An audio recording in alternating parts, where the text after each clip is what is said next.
Assalamualaikum warahmatullahi wabarakatuh. Saya Hairun Ramadhani, NPM 24030230. Prodi Psikologi. Di sini saya akan menjelaskan tentang teknik strength bombardment. Nah, jadi apa sih teknik strength bombardment ini? Teknik strength bombardment adalah teknik konseling yang berfokus pada kekuatan atau kelebihan yang ada di dalam diri individu. Sederhananya, kayak klien ini dibombardir atau diberi secara terus-menerus dengan hal-hal positif tentang dirinya, supaya dia ini sadar kalau di dalam dirinya ini masih punya banyak kelebihan. Nah, teknik ini juga bisa membantu klien untuk mengubah cara pandangnya dari yang awalnya dia ini fokus ke kekurangan dia, menjadi lebih fokus ke kekuatan yang ada di dalam dirinya. Kita langsung ke contoh penerapannya.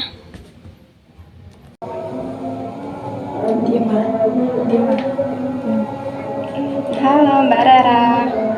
Ya, Kesini naik apa Mbak? tadi kesini sendiri naik motor.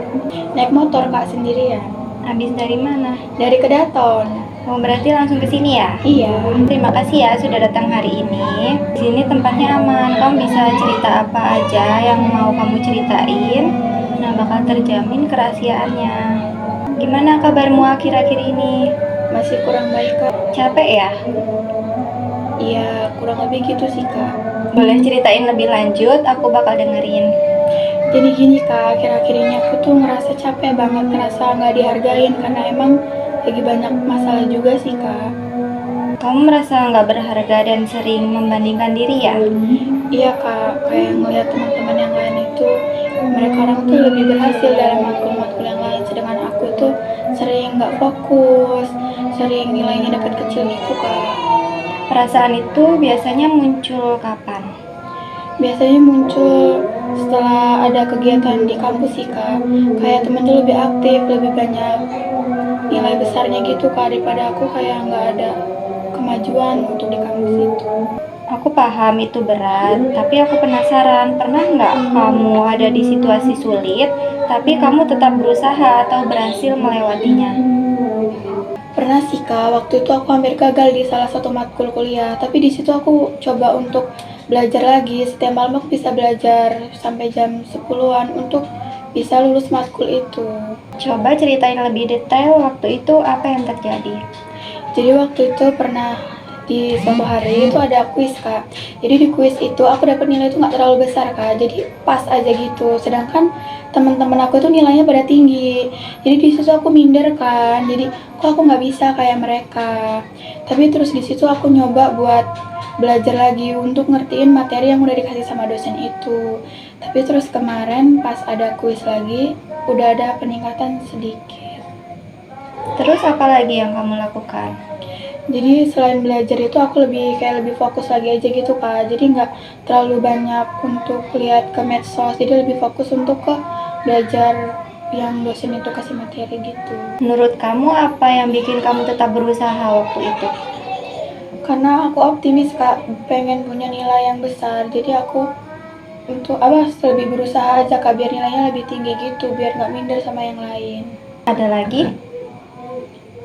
Lebih ke berusaha lagi sih Kak. Lebih berusaha jadi lebih baik lagi aja.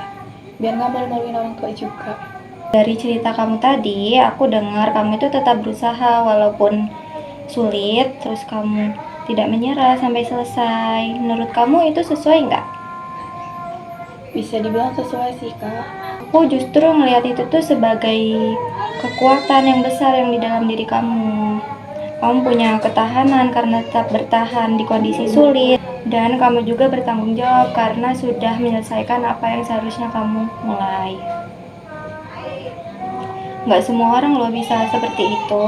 Dari pengalaman itu, kamu sudah menunjukkan bahwa kamu itu kuat, tidak mudah menyerah, dan punya usaha yang tinggi. Jadi sebenarnya kamu itu bukan orang yang nggak mampu. Aku nggak pernah ngeliat itu Kak sebagai kelebihan aku. Wajar, karena kamu lebih fokus ke kekurangan kamu. Padahal nyatanya kamu itu bisa melewati semuanya. Sekarang coba kamu tulis ya kekuatan kamu di buku ini supaya bisa kamu ingat lagi. Oke.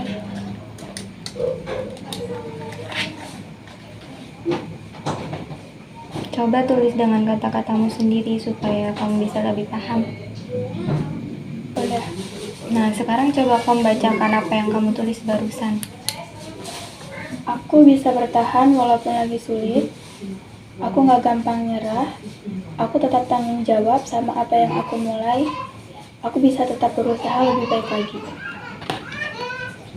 Nah, iya, itu semua adalah kekuatan dan itu bukan dibuat-buat, tapi dari pengalamanmu sendiri. Nah, kalau kamu lagi ngerasa nggak mampu, kira-kira kekuatan itu masih ada nggak di diri kamu? Kayaknya masih ada deh. Berarti sebenarnya kamu punya kemampuan untuk menghadapi masalah. Nanti kalau kamu lagi ragu sama diri kamu sendiri lagi, kamu baca tulisan kamu ini ya. Iya, aku agak mikir ulang tentang diri aku lagi. Sekarang gimana perasaan kamu setelah menyadari semua itu? Lumayan agak lega sih, ternyata diri aku nggak seburuk itu. Itu langkah yang bagus, artinya kamu sudah mulai melihat dirimu dengan cara yang lebih seimbang. Ingat ya, perasaan nggak mampu itu bisa muncul kapan saja, tapi kamu sudah punya catatan kan untuk kamu ingat lagi ke depannya. Iya. Di pertemuan berikutnya, kita bisa lanjut melihat bagaimana kamu menggunakan kekuatan ini di situasi yang kamu hadapi sekarang ya. Iya, Kak. Terima kasih ya, kamu sudah mau terbuka hari ini. Kamu tidak melakukan hal yang mudah. Iya, makasih ya, Kak.